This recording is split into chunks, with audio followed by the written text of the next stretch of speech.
You are watching Grace Television.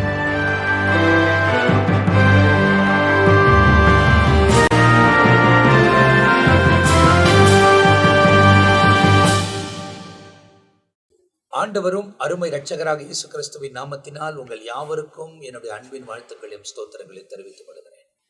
தேவனுடைய பெரிதான கிருபையால் சுவிசேஷம் என்ற இந்த நிகழ்ச்சியில மீண்டுமாய் உங்களை சந்திப்பதில் நாங்கள் மிகுந்த மகிழ்ச்சி அடைகிறோம். காலையிலிருந்து இந்த மாலை வரை ஆண்டவர் நம்மை கண்மணி போல காத்து இந்த மாலை நேரத்தில் தேவனுடைய வார்த்தைகளை தியானிப்பதற்கு ஆண்டவர் நமக்கு இரக்கம் பாராட்டி இருக்கிறார்.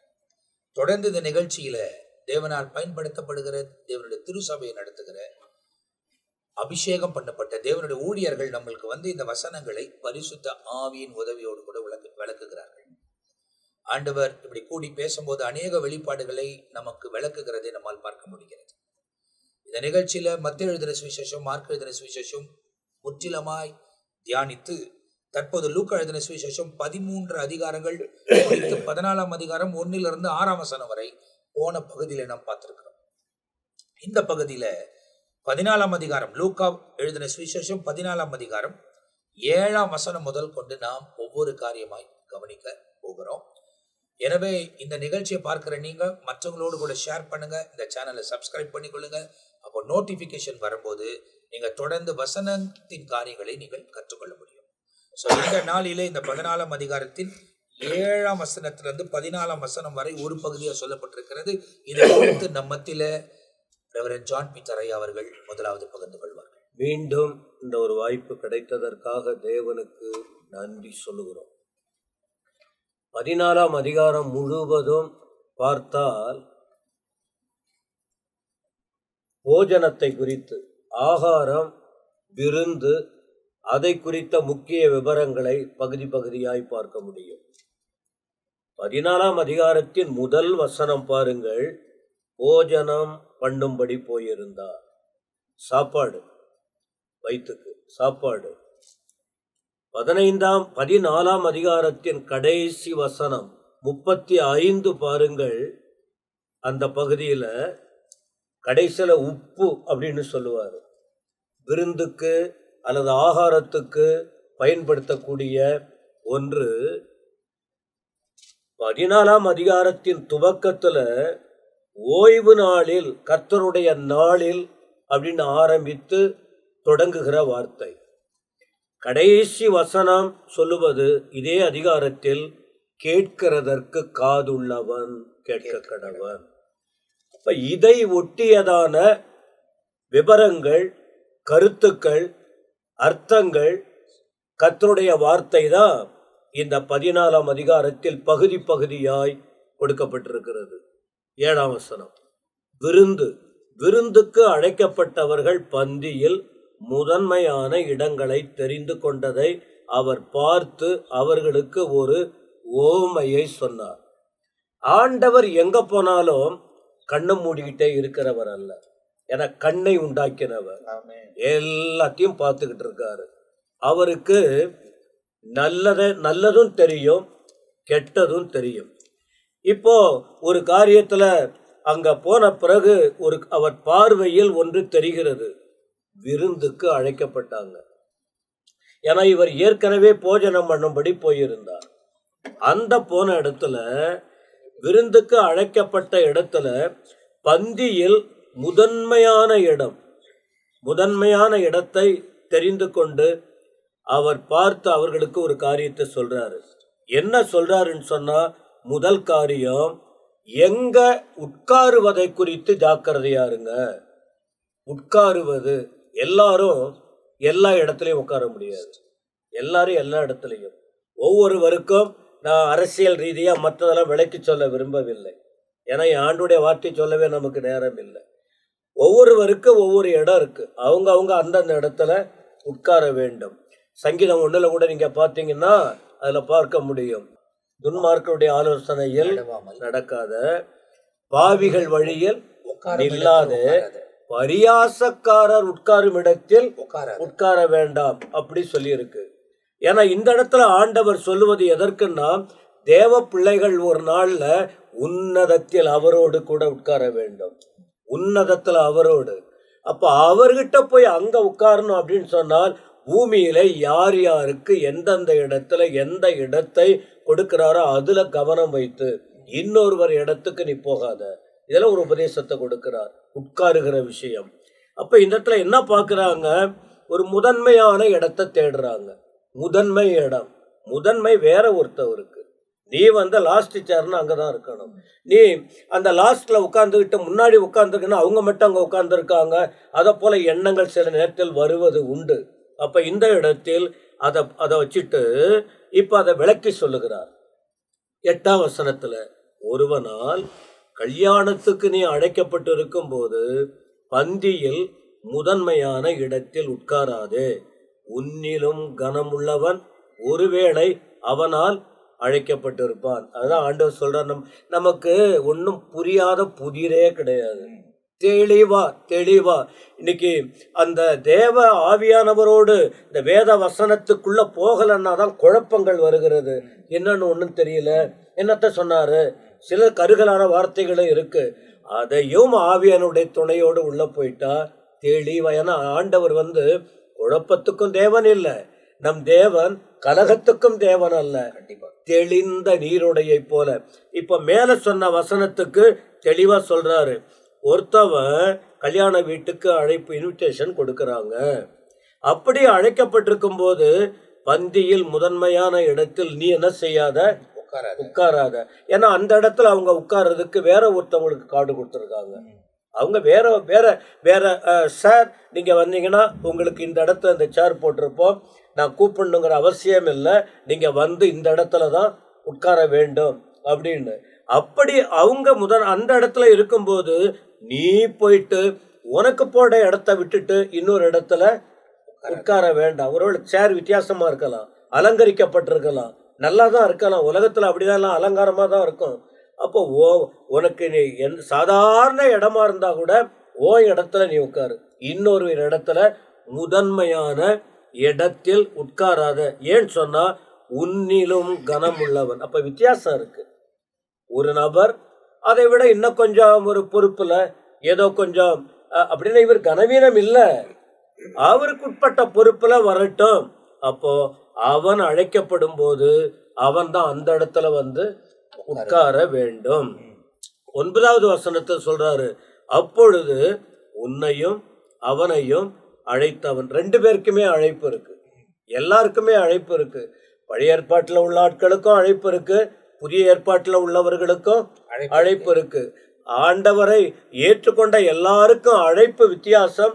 அழைக்கப்பட்டவர்கள் அநேகர், தெரிந்து கொள்ளப்பட்டவர்களோ சிலர். ஆனா அழைப்பை புரிந்து செயல்பட வேண்டும். அழைக்கக்கூடியவர் ஒரே ஒருத்தர், அழைக்கிறவர் ஒருவர், அழைக்கப்பட்டவர்கள் அநேகர். அப்படி வரும்போது உன்னையும் அவனையும் அழைச்சா வருவான், அவருக்கு இடம் கொடு என்பான். யாருக்கு? நீ இடத்தை விட்டுட்டு அழைப்பை விட்டுட்டு பொறுப்பை விட்டுட்டு நீ வேற இடத்துக்கு போனா அவன் உன்கிட்ட கேட்கிறாரு, இடம் அது இல்லை, ஊழியம் அது இல்லை, உன்னுடைய காரியம் வேற, நீ ஏன் மற்றதுல போன, அப்ப நீ எப்படி உனக்கு பலன் வரும் சொல்லிட்டு என்ன சொல்ல வேண்டியது இருக்குமா? நீ வெட்கத்தோட தாழ்ந்த இடத்திற்கு போக வேண்டியது இருக்கும். இது என்ன விஷயம்? எனக்கு என்ன அழைப்பு இருக்கு, நான் யாரு, நான் எங்க இருந்த, என் ஆண்டவர் என்னை எப்படி அழைத்தார், அழைத்த தேவன் நம்ம இன்னொருவருக்கு அவங்க அழைப்புல ஓடட்டும், நீ இதுல இரு. இல்லைன்னா கடைசியில அழைப்பு மாறி தரிசனம் மாறி தேவன் கொடுக்கிற காரியத்தை விட்டுட்டு இன்னொருவர் அதை பண்றாங்களே, இன்னொருவர் அந்த இடத்துல உட்கார்றாங்களே, ஐயா நான் மட்டும் என்ன அப்படின்னு முந்தி கொண்டு போனீன்னா கடைசியில தலை குனிகிற நிலையை குறிப்பா அந்த 5 தாலந்து பெற்றவனுடைய விஷயம். 2 பேருக்கு தாலந்து கொடுக்கப்பட்டது, கரெக்டா அதுல கவனம் செலுத்தினாங்க. 3வது ஒருவன் தாலந்து பெற்றவன், அவன் எதையும் கண்டுக்காம ஒரு மாதிரி இருந்தான். கடைசியில் அவன் தலை குனிந்து வெட்கப்பட வேண்டிய நிலை வந்தது. ஆண்டுடைய நோக்கம் யாரையும் வெட்கப்படுத்துவதல்ல, அனைவரையும் உயர்த்த வேண்டும். அழைப்பை உணருதல், ஸ்தானத்தை உணருதல், சரியாக பொறுப்பை நிறைவேற்றுதல், இதுல கவனம் செலுத்தினா விரிவாக்கம் உண்டாகும், குறைந்து போகாது, கர்த்தருக்கு மகிமை வரும். இந்த இடத்துல பார்த்தீங்கன்னாக்கா குறிப்பாய் நாம் அழைக்கப்பட்ட நோக்கத்தை நிறைவேற்ற வேண்டும். நாம் எதற்காக, நாம் யார் என்பதை உணர்ந்து செயல்பட வேண்டும். உயரங்களை எதிர்பார்த்து நாம் போகக்கூடாது. ஏன்னா உயர்த்துகிறவர் கர்த்தர் மாத்திரம்தான். இப்ப இந்த காரியத்தை பேசிக்கொண்டே இருக்கும்போது இது தொடர்ச்சியா நம்ம திரு ஜெயக்குமார் பாஸ்டர் பேச போறாங்க. ஆனா ஒரு காரியம் எனக்கு கவனம் வருது. என்ன அப்படின்னா, செகண்ட் கிளாஸ் டிக்கெட் வாங்கியிருந்தேன்னா போய் கௌரவமா செகண்ட் கிளாஸ் டிக்கெட்ல உட்காரு, ஏசி கம்பார்ட்மெண்ட்டுக்குள்ள போகாத. ஆனா அதுல ஒரு விஷயம் போட்டிருப்பாங்க. நீங்க புக் பண்ணும்போது அப்கிரேடுன்ற ஒரு காலம் இருக்கும். நிறைய பேர் அதை பார்க்க மாட்டாங்க. அப்கிரேட் அந்த ஆப்ஷன் நீங்க கிளிக் பண்ணீங்கன்னா, ஒரு வேலை உங்க டிக்கெட் அந்த இடத்துல ஏசி காலி இருந்துச்சுன்னா ஆட்டோமேட்டிக்கா ரயில்வேவே உங்களை அப்கிரேட் பண்ணி அங்கே உட்கார வைக்கும். அதுதான் அதோடைய மெத்தட். நீங்க பாத்தீங்கன்னா, நீங்க செகண்ட் கிளாஸ் டிக்கெட் வாங்கிட்டு நீங்க போய் ஏசியில உட்காரணும்னு உட்காந்துட்டு இருந்தீங்கன்னா, அந்த சீட்டுக்குரியவர் வந்தாருன்னு இங்க உங்களை எழுப்பி அனுப்பிடுவான். நீ போப்பாங்கன்னு சொல்லிடுவான். அது உனக்கு வெக்கமா இருக்கும்ன்றது ஆண்டவர் சொல்றாரு. அதுக்கு பதிலாக நீங்க உட்காந்துருக்கிற, உனக்கு அப்கிரேட் ஆகிருக்குது, உனக்கு தெரியல, டிடிஆர் சொல்லுவார், சார் உங்களுக்கு உங்க டிக்கெட் ஏசியில் அப்கிரேட் ஆயிருக்கு, அங்கே போய் உட்காருங்க அப்படின்னு சொல்லுவார். அதை நீங்க தெளிவா புரிந்து கொள்ளணும். இதெல்லாம் எங்க நடக்குதுன்னா, கிறிஸ்துவ மேடைகளில் கூட நிறைய விஷயங்கள் இப்படி நடக்குது. ஊழியக்காரியாக நம்ம ஒரு கூட்டத்துக்கு போனோம்னா எங்க வேணாலும் உட்காரலாம். நம்ம போற நோக்கம் வசனத்தை கேட்பதுக்கும் தேவனை ஆராதிப்பதுக்கு மாத்திரம்தான், தவிர நாம் யார் என்பதை காண்பிப்பதற்காக அல்ல. அதை நாம் புரிந்து கொள்ள வேண்டும். இதுல இருக்கிற மீதியான காரியங்களை நம்ம மத்தியில் ரெவரண்ட் ஜெயக்குமார் ஐயா அவர்கள் விளக்க போகிறார்கள். கர்த்தருடைய நாமம் மகிமைப்படுவதாக. தொடர்ச்சியாக லூக்காவின் புத்தகம் 14ஆம் அதிகாரத்தில் இருந்து 7ஆம் வசனத்தில் இருந்து 14ஆம் வசனம் வரைக்கும் ஒரு தெளிவான ஒரு சத்தியத்தை நமக்கு ஆண்டவராகி இயேசு கிறிஸ்து ஓமையின் வடிவத்திலே நாம் புரிந்து அறிந்து செயல்பட அவர் சொல்லியிருக்கிறதை பார்க்க முடிகிறது. இதை நாம் 2ஆக பிரித்து பார்க்கணும். 7ஆம் வசனத்தில் இருந்து 11ஆம் வசனம் வரைக்கும் ஒரு காரியத்தை குறித்து விளக்கி சொல்கிறார். 12ஆம் வசனத்தில் இருந்து 14ஆம் வசனம் வரைக்கும் அதே சம்பவத்தினுடைய தொடர்ச்சியாக இன்னொரு காரியத்தை விளக்கி சொல்கிறார். அந்த முதல் பகுதியை பார்க்கும் பொழுது ஏற்கனவே இதை குறித்து ஜான் பீட்டர் அவர்கள் தெளிவாக பேசி இருக்கிறார். ஆனால் அதை குறித்து இன்னும் ஒரு காரியத்தை சொல்ல விரும்புகிறேன். அந்த 7ஆம் வசனத்தை மாத்திரம், விருந்துக்கு அழைக்கப்பட்டவர்கள் பந்தியில், விருந்துக்கு அழைக்கப்பட்டவர்கள் பந்தியில் நடந்ததை இயேசு பார்க்கிறார். அந்த ஓமையில் என்னன்னா, விருந்துக்கு அழைக்கப்பட்டவர்கள் பந்தியில் முதன்மையான இடங்களில் தெரிந்து கொண்டு, அப்ப அந்த அழைக்கப்பட்டவங்க அவங்க எதை சூஸ் பண்ணாங்க, எதை தெரிந்து கொண்டார்கள் என்று சொன்னால், முதன்மையான இடங்களை தெரிந்து கொண்டதை அவர் பார்த்தார். அப்போ பந்திக்கு அழைத்தது உண்மை.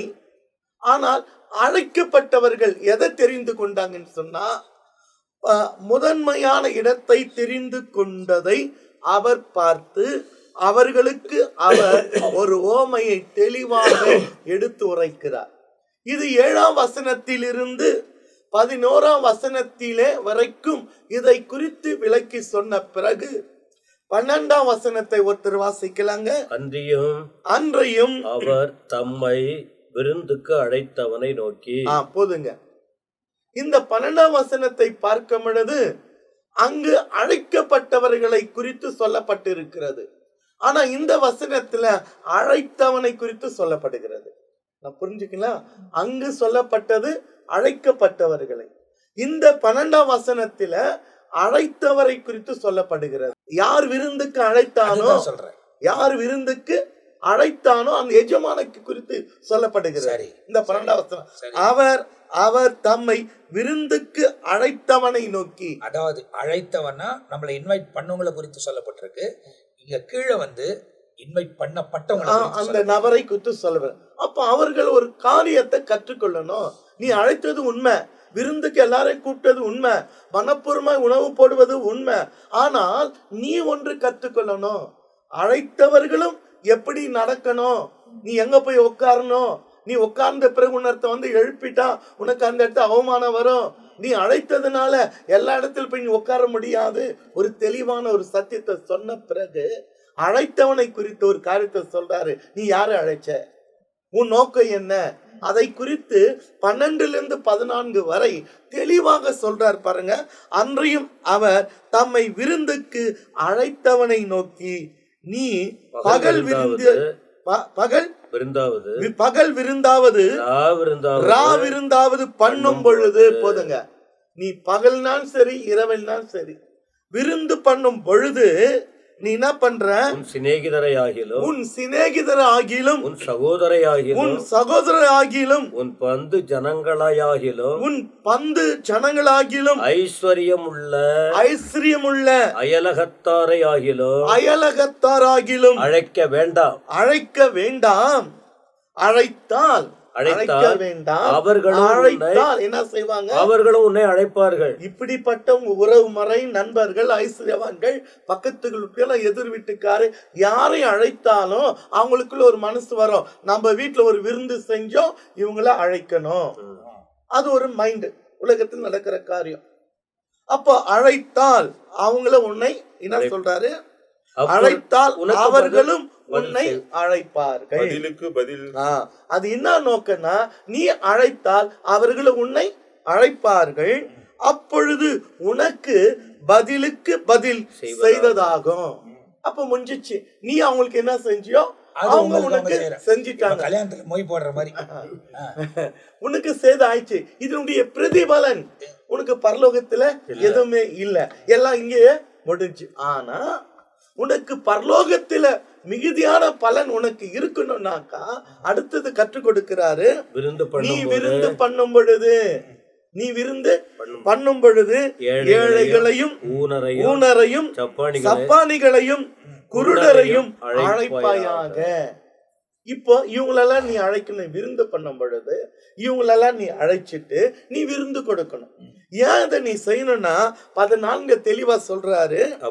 அப்பொழுது நீ யாரு? முதல் பேர் வச்சிட்டாரு. இப்படிப்பட்டவங்களை அழைச்சி நீ உணவு கொடுத்தா நீ யார்தான்? பாக்கியவான். அப்ப யோசித்து பாருங்க. இப்போ நம்ம ஐஸ்வர்யவான்கள், உறவு முறை நண்பர்கள், தெரிந்தவர்கள், எதிரில் இருக்கிறவங்க பின்னாடி எல்லாம் அழைக்கு விருந்து கொடுக்கிறோம். அவங்க வீட்டுல ஒரு நிகழ்ச்சி வரும் பொழுது அன்னைக்கு நம்ம அழைச்சாங்க, நம்ம இவங்க அழைச்சி விருந்து கொடுத்துடலாம், யூக்கெல்லாம் மாறி போட்டு அதோட பிரதிபலன் நீ அவங்களுக்கு செய்யற, அவங்களுக்கு செய்யற. ஆனால் உனக்கு பரலோகத்தில உயிர்த்தெழுந்த நாளில உனக்கு ஒரு மிகுதியான பலன் இருக்கணும்னா நீ யாரை அழைக்கணும்னு சொன்னா அந்த 13ஆம் வசனத்துல தெளிவா சொல்றாரு.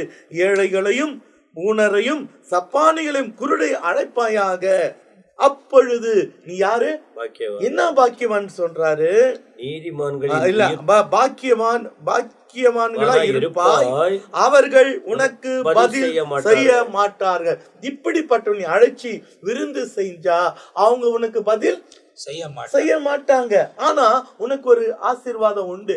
அது என்னன்னு சொன்னா, நீதிமான்களில் உயிர்த்தெழுதலில் உனக்கு பதில் செய்யப்படும் என்றார். அப்படி என்ன? உயிர்த்தெழுந்த நாளில நீ செஞ்ச இந்த விருந்துக்கு பலன் வரணும்னாக்கா, உயிர்த்தெழுந்த நாள் நிச்சயம் உனக்கு ஒரு பலன் வரும். அப்ப அந்த பலன் உனக்கு கிடைக்கணும்னா நீ யாரை அழைக்கணும்? நம்ம வீட்டுல நடக்கிற நிகழ்ச்சிகளில சில இடத்துல பார்க்கணும், யாரை குற்றப்படுத்த விரும்பலங்க, கற்றுக்கொள்ளும்படியாக இந்த வாசனம்.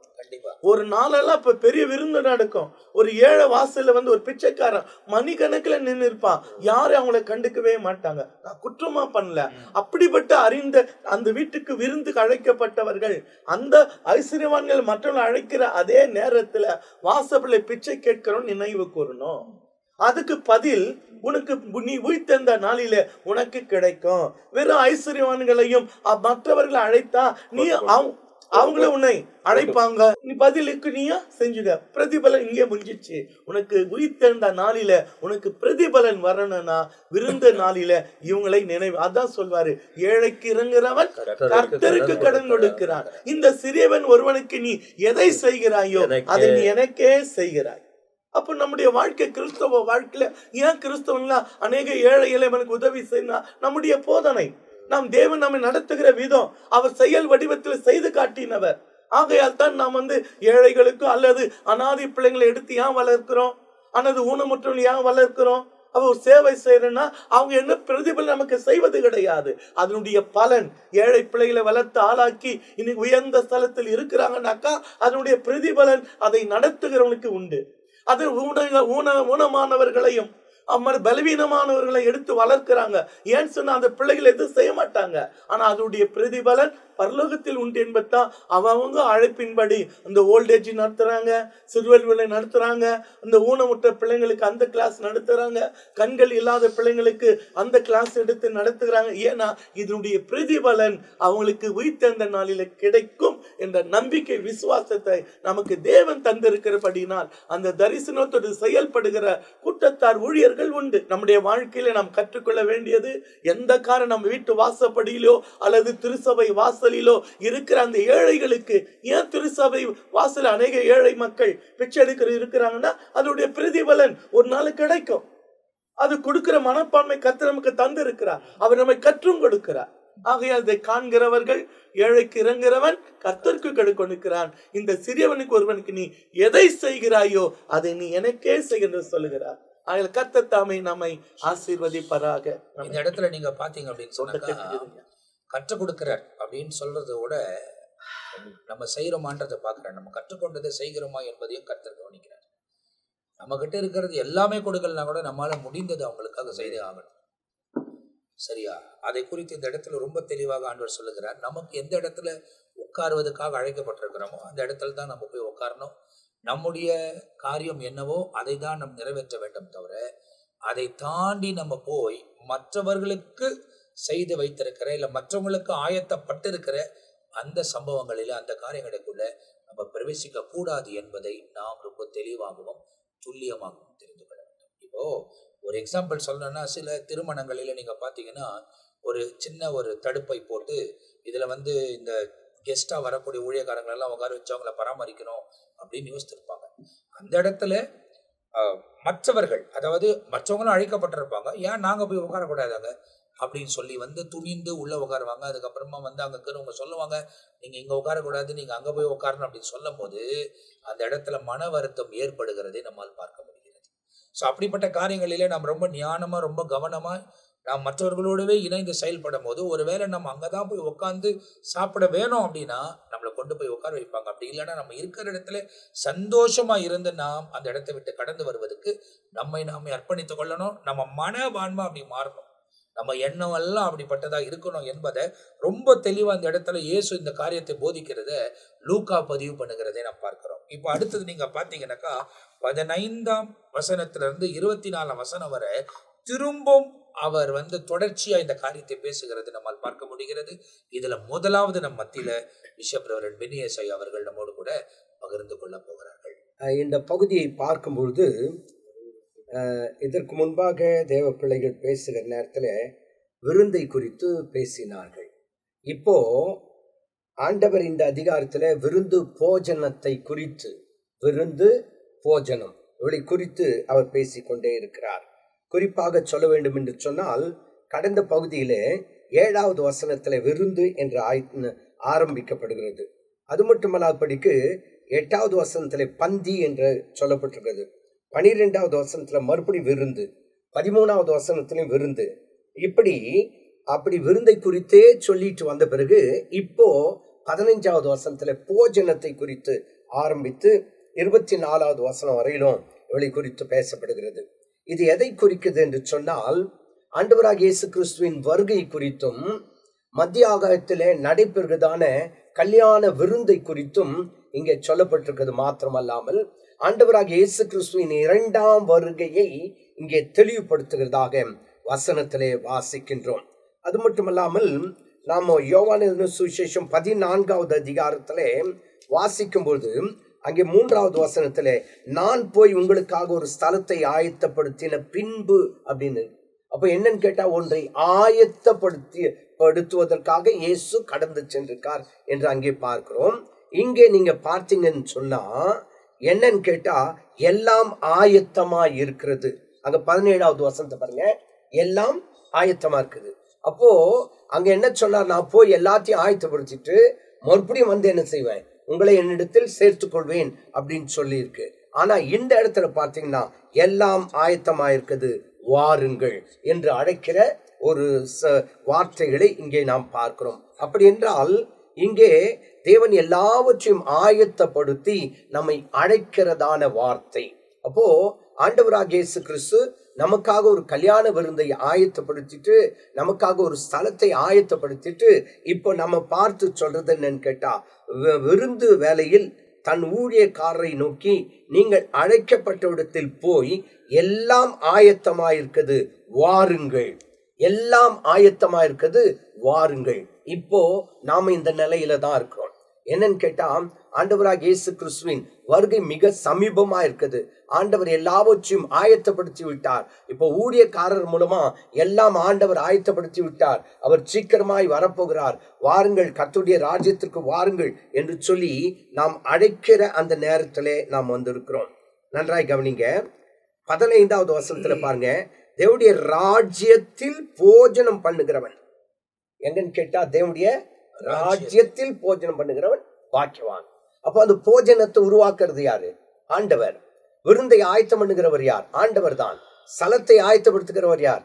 ஆண்டவர் தான். அப்போ தேவனுடைய ராஜ்யத்தில் போஜனம் பண்ணுகிறவன் பாக்கியவான். அப்போ அடுத்து நீங்க பார்த்தீங்கன்னா, ஒரு மனுஷன் பெரிய விருந்தை ஆயத்தம் பண்ணி அநேகரை அழைப்பித்தான். யூதர்கள் ராத்திரி நேரத்துல பெரிய விருந்துகளை ஆயத்தப்படுத்துவார்களாம். அதே போலதான் இங்கேயும் பார்த்தீங்கன்னா, ஒரு மனுஷன் பெரிய விருந்தை ஆயத்தம் பண்ணி அநேகரை அழைத்தான். ஆனால் அழைக்கும் பொழுதோ, அங்க பாருங்க, விருந்து வேளையில் அப்படின்னா அங்க போற அந்த நேரத்துக்கு முன்னாடி விருந்து வேளையில் தன் ஊழியக்காரரை நோக்கி, நீ அழைக்கப்பட்ட இடத்தில் போய் எல்லாம் ஆயத்தமா இருக்கு அப்படின்னு சொல்லிட்டு, எல்லாம் ஆயத்தமா இருக்கிறது வாருங்கள் என்று சொல் என்று சொல்லி அனுப்பினான். எல்லாம் ஆயத்தம். பிரியமான கர்த்தருடைய பிள்ளையே, இன்றைக்கு வருகையின் அடையாளங்கள் எல்லாம் ஆயத்தமா இருக்கிறது. இயேசு சீக்கிரமா வரப்போகிறார். இதுல 2 பகுதி என்னன்னு கேட்டா, ஒன்று பூமியிலே உபத்திரவ காலம், பரலோகத்திலே தேவனோடு கூட விருந்து ஆயத்தம் இருக்குது. ஆனால் இங்க அடுத்து பாருங்க, அங்க போயிட்டு விருந்துக்கு அழைக்கும் பொழுது அங்க சொல்லப்பட்டிருக்கிறது என்னன்னு கேட்டா, ஒவ்வொரு என்ன பண்றாங்க, சாக்கு போக்கு சொல்ல ஆரம்பிச்சிட்டாங்க. அழைக்கப்படும் போது சாக்கு போக்கு. வேதத்திலே அப்படிதான். ஆதாம் ஏவாள் சாக்கு போக்கு சொன்னார்கள். மோசே சாக்கு போக்கு சொன்னான். ஆரோன் சாக்கு போக்கு சொன்னான். தேவனுடைய வேலைதான், தேவன் கட்டளையிட்ட காரியங்கள் தான். ஆனாலும் அவைகளை நிறைவேற்ற சாக்கு போக்கு சொல்ல ஆரம்பித்து விட்டார்கள். இன்றைக்கு சாக்கு போக்கு சொல்லுகிறவன் என்ன சொல்றான்னு கேட்டா, ஒருவன் ஒரு வயலை கொண்டேன். அப்போ இன்னைக்கு பார்த்தீங்கன்னா, ஜனங்களுடைய எண்ணங்கள் எல்லாமே ஒரு லேண்டு வாங்கணும், பெரிய வேலையை செய்யணும், பெரிய வீடு கட்டணும் அப்படின்ற மாதிரி. இங்க என்ன சொல்றாங்க, ஒரு வயலை வாங்கினேன் அப்படின்ட்டு அங்க சொல்றாங்க. நீங்க பார்த்தீங்க அப்படின்னு சொன்னா, உதாரணமாக இந்த உலகத்துல சாதாரணமாக வயல் என்று சொல்லுகிறதான நிலத்தை வாங்குவதற்கு கோடி கோடியா என்ன பண்றாங்க, செலவு பண்ணிட்டு, சில நேரங்களில் ஆலயத்துக்கு வாங்க அப்படின்னு சொன்னா கூட, இல்ல நான் வீடு கட்டிட்டு இருக்கேன், நிறைய வேலை இருக்கு எனக்கு அப்படின்னு சொல்லிட்டு சாக்கு போக்கு சொல்லுகிறார்கள். ஒரு சிலருக்கு அலைஞ்சிக்கிட்டு இருக்காங்க, லேண்ட் எங்க இருக்கு தேடணுன்ட்டு அலைந்து கொண்டிருக்காங்க. குறிப்பாக இந்த லேண்ட் வேல்யூ எல்லாம் எப்போ கூடுச்சு அப்படின்னு பார்த்தா, இந்த 2வது உலக போர் நடந்தது இல்லையா, அதன் பிறகுதான் லேண்டோடைய வேல்யூ எல்லாம் ரொம்ப அதிகமா கூடிடுச்சு. அது மட்டும் அல்லாதபடிக்கு இப்போது ஆண்டவருடைய வருகையின் அடையாளங்கள் நிறைவேறி கொண்டிருக்க இந்த நேரத்துல இன்னும் அதிகமா ஏறிக்கொண்டே போகுது. எனக்கு தெரியும், போன வாரத்துல 9 லட்சம் ரூபாய் இருந்த ஒரு நிலம் இந்த வாரத்துல 24 லட்சம்.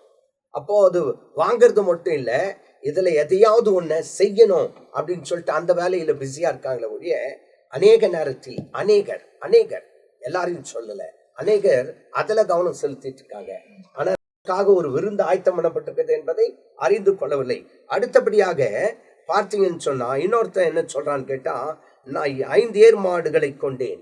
அப்ப என்னன்னு கேட்டா, எனக்கு நிறைய வேலை இருக்கு, நான் இதை வாங்கினேன், என் வயல்ல வேலை இருக்கு. இப்போ இதை குறித்து நிறைய விளக்கங்கள் இருந்தால் நேரம் இல்லை. 3வதாக பார்க்கும்போது, ஒரு பெண்ணை விவாகம் செய்து கொண்டேன், என்னால வர முடியாது. விருந்துக்கு தான் ஏன் அழைச்சாங்க?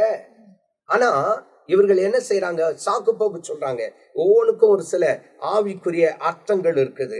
ஆனா அந்த ஊழியக்காரன் வந்து இவர்களை தன் எஜமானிடத்துல அறிவிக்கும் போது, வேட்டு எஜமான் கோபம் அடைந்து தன் ஊழியக்காரனை நோக்கி, நீ பட்டணத்தின் தெருக்களில் வீதிகளும் சீக்கிரம்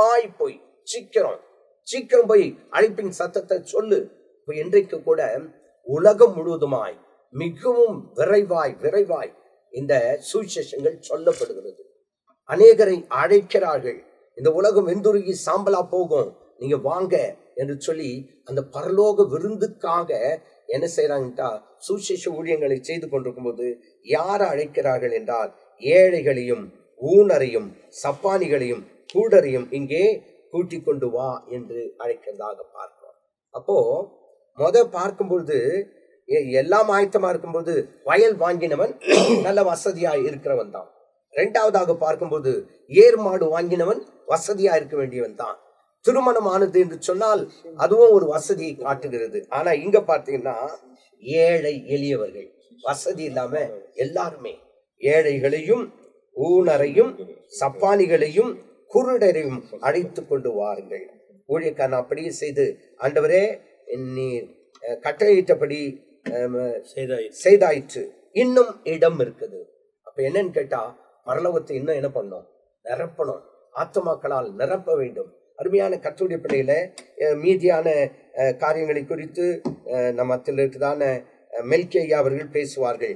இந்த அதிகாரத்திலே இந்த குறிப்பிட்ட பகுதியை பார்க்கும்போது ஆண்டவராக இயேசுவின் 2ஆம் வருகையும் உபத்திரவ காலத்தையும் இன்னுமாய் நமக்கு மத்திய ஆகத்தில் இருக்குதான விருந்தையும் குறித்து தெளிவாய் இங்கே சொல்லப்பட்டிருக்கிறது. இந்த இடத்துல இந்த வசனங்களிலே நாம் விளக்கி கொண்டு வருகிறதை பார்க்கிறோம். இந்த இடத்துல அழைக்கப்பட்டார்கள், அழைக்கப்பட்டவங்க ஒவ்வொருத்தரும் ஒரு காரணங்களை சொல்லுகிறார்கள். சில நேரத்தில் ஒருவேளை ஆண்டவர் பிரத்யேகமாய் இறங்கி இப்போ என்னையே சரிப்பா இப்போ வந்துரு அப்படின்னு சொன்னா நம்ம போறதுக்கு ஆயத்தமா இருக்கிறோமா? சற்று யோசித்து பாருங்க. ஏசப்பா கிருபையால உண்மையாகவே நான் சொல்றேன், நேற்று தினத்துல கூட இந்த பகுதியை ஷூட் பண்ணுவதுக்கு ஒரு நாளைக்கு முன்ன கூட எங்க பகுதியில ஒருவர் மரித்து போனார். அந்த மரித்த ஸ்தலத்துக்கு நான் போய்விட்டு தான் என்னுடைய வீட்டுக்கு நான் கடந்து போனேன். அப்படி போகும்போது அவருக்கு ஒரு சிறிய வயது தான், ஒரு 55 வயது என்று சொன்னார்கள். அவர் சிறிய வயதா இருந்தாலும் அவர் தன் ஜீவனைப்பது இழந்து அவர் இப்ப இல்லை, அவர் அடக்கம் தான் பண்ண போகிறார்கள். அப்படி இருக்கிற நேரத்துல ஆண்டவர்கிட்ட பேசிக்கிட்டே போறேன், நானும் இதுக்கு ஆயத்தமா இருக்கிறேன். என்னை சூழ்ந்து 1008 பொறுப்புகள் கொடுத்தப்பட்டிருந்தாலும் இருக்கிற வைக்க செய்யறேன், ஆனா நான் இப்போ ரெடியா இருக்கிறேன் அப்படின்னு சொல்லிட்டு பேசிக்கிட்டே போறேன். அது உண்மையா சொல்றேன். காரணம், இந்த உலகம் நிரந்தரமானது அல்ல, இந்த உலகம் நிலையானதும் அல்ல. நாம் நிரந்தரமானது நிலையானதுக்குள்ள பிரவேசிக்க வேண்டுமானால் அது தேவனோட நித்தியமாய் யுகமாய் வாழப்போகிற வாழ்க்கை தான். எனவே இந்த உலக காரியத்தின் மீது அதிகமாய் கவனம் செலுத்தாமல், தேவனோடு இணைந்து செயல்படாமல் நீங்க சுயதனமாய் செயல்பட்டு கொண்டு இருப்பீர்களானால், அழைக்கப்பட்ட நேரங்கள் எல்லாம் நம்ம ஒவ்வொரு சாக்குகளை சொல்லி நம்ம உட்கார்ந்து கொண்டு இருந்தோமானால் நம்முடைய முடிவு என்ன என்பதை அந்த பகுதியில நமக்கு விளக்குகிறது. இதை குறித்து தொடர்ந்து இந்த பகுதியை குறித்து நம்ம மத்தியில ரெவரண்ட் மெல்கிசேதேக்கு அவர்கள் நம்மோடு கூட பகிர்ந்து கொள்ள போகிறார். அன்பார்ந்தவர்களே, தொடர்ச்சியாக நாம் லூக்கா 14ஆம் அதிகாரத்திலே ஆண்டவர் உபதேசித்து சொல்லுகிற வார்த்தைகளை நாம் தியானித்து வருகிறோம். சில காரியங்கள் இந்த பகுதியிலே உண்மையாய் அற்புதங்கள் நடக்கிறதை ஆண்டவர் எழுதியிருக்கிறார். அதே நேரத்துல உவமைகளாய் பரலோக ராஜ்யத்துல பேரபலா ஆண்டவர் பேசுறார். இப்ப இதுக்கு முன்னதாக ஒரு பெரிய விருந்து, அழைக்கப்பட்டவர்கள். அப்ப ஆண்டவர் அங்க என்ன சொல்றாருன்னா, முதன்மையான இடத்தை விரும்பாதீங்க, ஆலயங்களிலும் தெரு வீதிகளிலும் அங்கிகளை போட்டிக் கொண்டு வந்தனங்களை விரும்புகிறார்கள் மாயமாலக்காரர்கள் என்று ஆண்டவர் அங்க சொல்றாரு.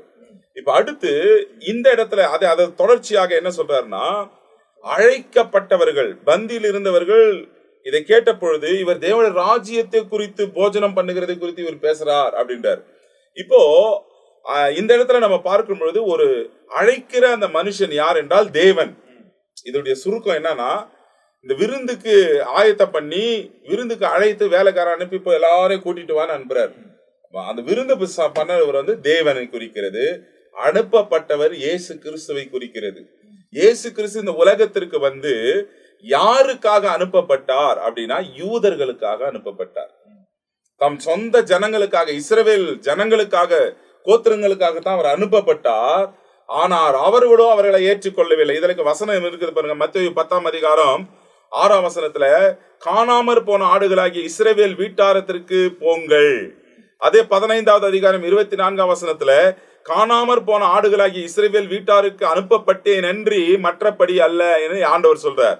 ரோமர் 1ஆம் அதிகாரம் 16ஆம் வசனத்துல பவுல் சொல்லும்போது சொல்கிறார், கிறிஸ்துவின் சுவிசேஷத்தை குறித்து நான் வெட்கப்படேன். முன்பு யூதரிலும், ஃபர்ஸ்ட் சான்ஸ் யாருக்குன்னா யூதருக்கு, பின்பு கிரேக்கரிலும் விசுவாசிக்கிறவன் எவனோ அவனுக்கு ரட்சிப்பு உண்டாய். ஃபர்ஸ்ட் யாருக்கு? யூதர், அடுத்து கிரேக்க, விசுவாசிக்கிறவங்களுக்கு தான் ரட்சிப்பு. அப்போ இந்த விருந்து ஆயத்தமாக்கப்பட்டு பரலோகத்துல ஆண்டவர் விருந்து சாலைய ஆயத்தம் பண்ணி இருக்கிறார். யாருக்கு ரட்சிப்புனா யூதர்களுக்கு. ஒவ்வொருத்தனும் ஒரு சாக்கு சொல்றான், நான் 5 ஏர்மாடு வாங்கியிருக்கிறேன், நான் வரமாட்டேன். ஆனா இங்க நடக்கிற காரியம் என்ன, ஒரு அதிசயம்னா, ஏதோ வேண்டாத இடத்திற்கு போகிறது போல இவங்க சாக்கு போக்கு சொல்றாங்க. நடக்கிறதுனா ஒரு பெரிய விருந்து. அந்த விருந்துக்கு போறதுக்கு அழைக்கப்படாதவங்க கூட நல்லா ட்ரெஸ் போட்டு போய் சாப்பிடறதுக்கு தான் பாக்குவாங்க. ஆனா அழைப்புக்கு பாத்திரவான்கள் இங்கே சாக்கு போக்கு சொல்றதை இங்க நம்ம பார்க்கிறோம். நான் இப்படி திருமணம் பண்ணியிருக்கிறேன், என்னால வர முடியாது. அவங்க சொல்லுகிற ஒரு இது பாருங்க, நான் இப்பதான் வயலை வாங்கி இருக்கிறேன், அதை போய் நான் பதப்படுத்தணும், ஒன்னு ஒரு சாங்கி இது சொல்றாங்க. பிரசன்ட் உலகத்துல இப்ப இருக்கிறவங்களை ஆண்டவர் அழைச்சாருன்னு இங்க வாங்க, இப்ப வந்துருங்க அப்படின்னு சொல்லி கூப்பிட்டாருனாக்கா என்னன்னா சொல்லுவாங்க. அதாவது உலகத்தினுடைய ஐஸ்வர்ய மயக்கம், உலகத்தினுடைய சம்பத்து, உலகத்தினுடைய காரியங்கள் இவங்களை தடை பண்ணுது. இன்னைக்கு அந்த காரியத்திலிருந்து நாம் விடுதலை பெறணும். லோத்தின் மனைவியை நினைத்து பாருங்க. ஆண்டவர் அதான் சொன்ன, நோவாவின் காலத்தில் நடந்தது போல பின்னிட்டு போனவர்கள் லோத்தின் மனைவியை நினைத்துக் கொள்ளுங்கள், மனுஷகுமாரனுடைய நாட்கள் அப்படியே நடக்கும். என்னன்னா ஐஸ்வர்யத்தின் மயக்கம், பொருளாசை, பொன்னாசை, பெண்ணாசை என்று சொல்லி ஆசைகள் மனுஷனை பிடிது. அதனால தான் மத்தேயு 3ஆம் அதிகாரத்துல 19:20 ஆண்டவர் சொல்றார், ஒளியானது உலகத்துக்கு வந்திருந்தும் மனுஷுடைய கிரியைகள் பொல்லாதவைகளா இருக்கிறபடியால் அவர்கள் ஒளியை பார்க்கிலும் இருளை விரும்புகிறதே அந்த ஆக்கினை தீர்ப்புக்கு காரணமா இருக்கிறது. அப்போ ஒளி இந்த உலகத்திற்கு வந்தோம், அவங்க ஒளியை பற்றி கொள்ளவில்லை. ஏன்னா மாம்ச சிந்தை, ரோமர்ல சொல்லுது இல்லையா 8ஆம் அதிகாரத்துல 6-7ஆம் வசனம், மாம்ச சிந்தை மரணம், ஆவியின் சிந்தையோ ஜீவனும் சமாதானம். ஏன்னா மாம்ச சிந்தை தேவனுக்கு விரோதமான பகையாய் காணப்படுகிறது. அது தேவனுக்கு கீழ்ப்படியாத எண்ணத்தை தருகிறது. இப்ப அழைக்கப்பட்டவங்க ஒரு விருந்துக்கு தான் கூப்பிடுறான், வாங்க அப்படின்னு சொல்லி இவங்க ரிஃப்யூஸ் பண்றாங்க, சாக்கு போக்குங்களை சொல்றாங்க. இன்னைக்கு கூட பாருங்க, சபை நல்ல கட்டிடம், நல்ல ஃபெசிலிட்டி எல்லாம் இருக்குது, வாங்க. நான் நிறைய பேர் சாக்கு தண்ணி இல்ல, எங்களுக்கு இன்னைக்கு ரேஷன் போடுறாங்க, ஏதோ ஒரு காரணம். இது கடைசி நாட்களில நடக்கும். விருந்துக்கு அழைக்கப்பட்டவர்களுக்கு அதை இழந்து போடுவாங்க. யார இந்த இது அனுப்புறாரு கீழே நீங்க பாத்தீங்கன்னா, அந்த ஊழியக்காரன் இவைகளெல்லாம் எஜமானுக்கு அறிவித்தான். அப்பொழுது வீட்டு எஜமான் கோபம் அடைந்து தன் ஊழியக்காரனை நோக்கி, நீ பட்டணத்தின் தெருகளிலும் வீதிகளிலும் சீக்கிரமாய் போய் ஏழைகளையும் ஊனரையும் சப்பானிகளையும் குருடரையும் இங்கே கூட்டிக் கொண்டு வா என்றான். இவன் போயிட்டு ஊழியக்காரன் அப்படியே செய்து, ஆண்டவரே நீ கட்டளையிட்டபடி செய்தேனே என்று இன்னும் இடம் இருக்கிறது என்றார். பரலோக ராஜ்யம் பாருங்க எவ்வளவு பலவந்தம் படப்படுகிறது, இடம் ஆயத்தமா இருக்கிறது. இன்னைக்கு அநேகர் கைவிடப்பட காரணம் என்ன தெரியுங்களா? உலகத்தினுடைய ஐஸ்வர்யம், சாக்கு போக்கு சொல்லி உலகத்துல. ஆனா என்ன சொல்லுவாங்கன்னா, நாங்கள் ரட்சிக்கப்பட்ட 50 வருடமானது, நாங்கள் பாரம்பரியமையா கிறிஸ்தவர்கள் சொல்றவங்க விருந்து சாலையில வரமாட்டான், சாக்கு போக்கு சொல்லி நின்றுவான். யாரு இருப்பானா? எதிர்பாராத வட்டவர்களுக்கு தான், புறஜாதியருக்கு தான் அழைப்பு, அவங்க உள்ள வந்துருவாங்க. இன்னும் இடம் இருக்குது. அப்ப எஜமான் என்ன சொல்றாரு பாருங்க, நீங்கள் இன்னும் போய் அப்படியே அவன் கட்டளிட்டு பிடிச்சது. அப்ப எஜமான் வேலைக்காரன் நோக்கி, நீ பெரு வழிகளிலும் வேலி அருகிலும் போய் என் வீடு நிறையும்படி ஜனங்களை உள்ளே வரும்படி அவர்களை வருந்தி கூட்டிக் கொண்டு வா. இப்போ வசனத்துல நம்ம பார்த்தோன்னு சொன்னா ஒரு அருமையான தேவனுடைய அழைப்பு என்னன்னா, இப்பகுதியில தேவன் ரட்சிப்பை ஜனங்க புறஜாதிகள் கூட எவ்வளவு ஆவல் உள்ளவரா இருக்கிறார் பாருங்க. அந்த பண்டக சாலையில, விருந்து சாலையில நிரப்புவதற்கு தகுதியே இல்ல, தெருவில் இருக்கிறவங்க, ஊனர, ஒன்றும் இல்லாதவங்க அழைத்து கொண்டு வா, நிரப்பிட்டான்.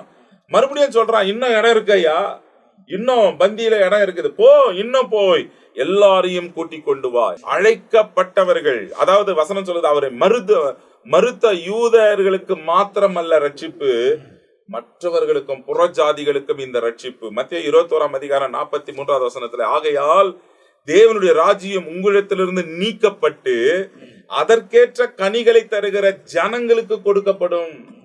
இன்னைக்கு யார் லக்ஸுரியா உட்காந்துன்னு எங்களுதான் ப்ரொக்ளைம் பண்ணிருப்பான், ஆனா கீழ்ப்படியாம அங்கே வராத போனவங்களுக்கு உன்னிடத்திலிருந்து நீக்கப்பட்டு விசுவாசிக்கிறவர்களுக்கு, அதாவது வசனம் சொல்றது, அதற்கேற்ற கனிகளை தருகிற ஜனங்களுக்கு கொடுக்கப்படும்.